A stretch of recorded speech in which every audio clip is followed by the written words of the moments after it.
What's up, Cougar fans? Welcome to our final edition of 2024 CUC Coaches Weekly Softball Edition. Coach, how you doing? I'm doing well, thanks. Well, it was another busy week for your team. Let's go back all the way back to last week when your team had a doubleheader against nationally ranked Dominican. And the first game didn't go quite as planned. The second game came back and was a really competitive second game for your team. So we can talk about that a little bit. What's the mindset when you know you're playing a really tough opponent like that and you drop the first game but then are able to come back and play well the second game?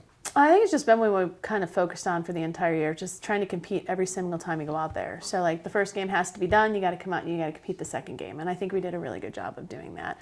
I mean, they're playing very well. They're up from 1 through 9, and defensively they made the plays. We just didn't make a couple plays here and there, and that's kind of what hurt us. So again, it's just staying as competitive as possible and trying to finish out that way.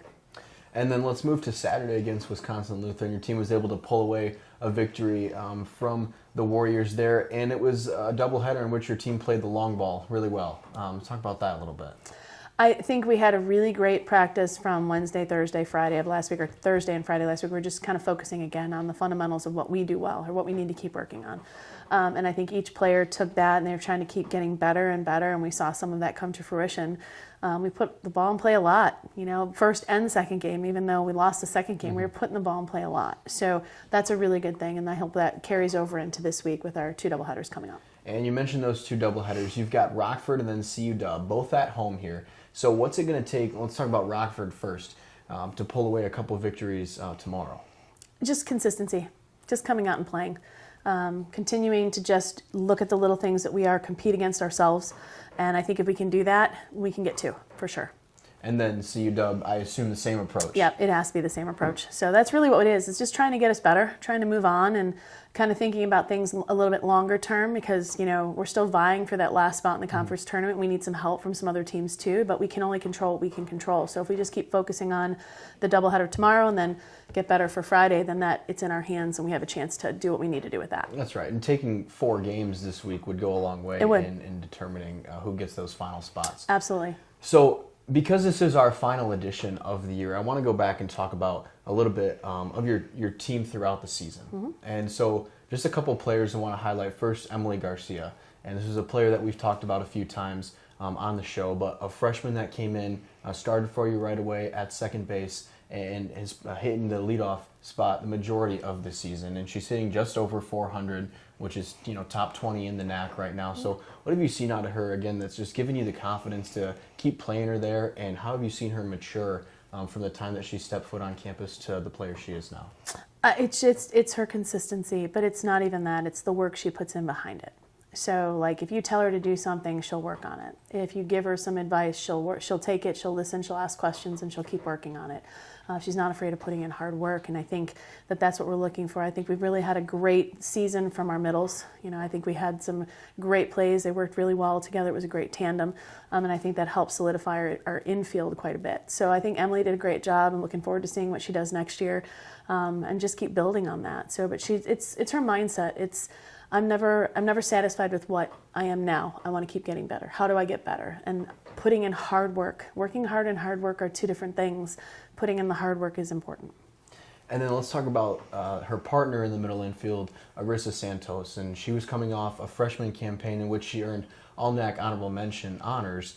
She's now hitting exactly even 400, and that's the best on your team. What have you seen from her freshman year, knowing that she was going to come back and have a strong bat for you, but you've seen that play out in her sophomore campaign as well? I think she was second team all-conference. Haley was honorable mention.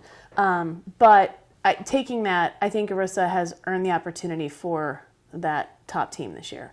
However, we put her into a position where she hasn't played that position before again, and she's kind of solidified that a little bit. And you take your bumps and bruises. It's not necessarily a sophomore slump, but everyone kind of knows who you are now, and they're going to try to make you better. And I think she's taken that, and she's tried to work on that as much as she can. You see some maturity in her. She isn't afraid to ask questions now and try to get an answer and not try to work through things on her own. And I think that's really kind of helped because she's been a little bit more vocal and tried to be, to really lead on the field in a very quiet work way. And I think that's a pretty valuable thing taking into next year too. And that's just her personality. She, again, has that hard work ethic. It's not, you have to put in the hard work. It's not about working hard. It's about the hard work ethic that goes into it. And then the last group I want to talk about is your pitching staff. And for the most of the season, led by Ashley Schroll, but you've gone a lot pitching by committee with the other members of that staff. And that was something that we talked about early on, and we've continued to talk about, and how you've seen growth from those players individually as the year progresses as well. Yeah, you have, and it's a very young staff outside of Ash as far as experience goes. So Ash has just gotten better as the year's gone on. I think she's kind of understanding where she's at, what she needs to do, and how she's going to work at it. And then you have the emergence of Eden, which she hasn't pitched at the collegiate level yet. So this is kind of like her freshman campaign as a sophomore. Same thing with Megan. So both of them have done really great jobs of figuring out what it's like to pitch at this level, and you have to understand that it's a little different. You have to be able to be consistent, and that consistency will come. And then you saw a little bit of some great things out of Callie, who still doesn't have as many innings as a junior necessarily would have, but she's been very successful in that middle relief type thing. And Emma Borelli is making progress in her own right too. So it's not bad. It really isn't. I mean, I think we're moving in the right direction, and we've got really good things that we can see, and we'll get better at that as well.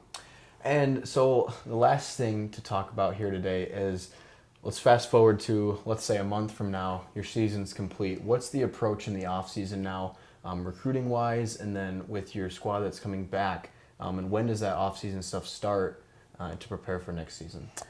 Well, we're kind of, as a coaching staff, already kind of preparing for that. However, I like the girls to take at least the month of May off and not do anything.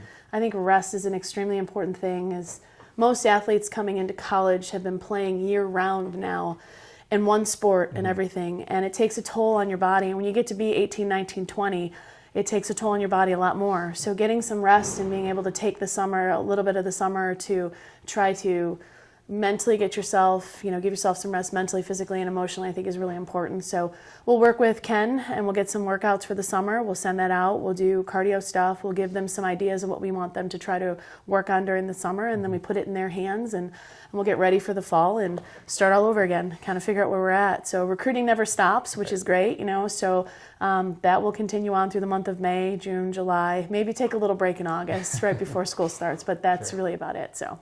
Well, it's been an honor to talk to you each week and to get to follow your team closely over the past few months. And we look forward to seeing how this week and the final spots of the postseason tournament play out. So Great. Thank you very much. Thank you. Appreciate it. Roll Cougs.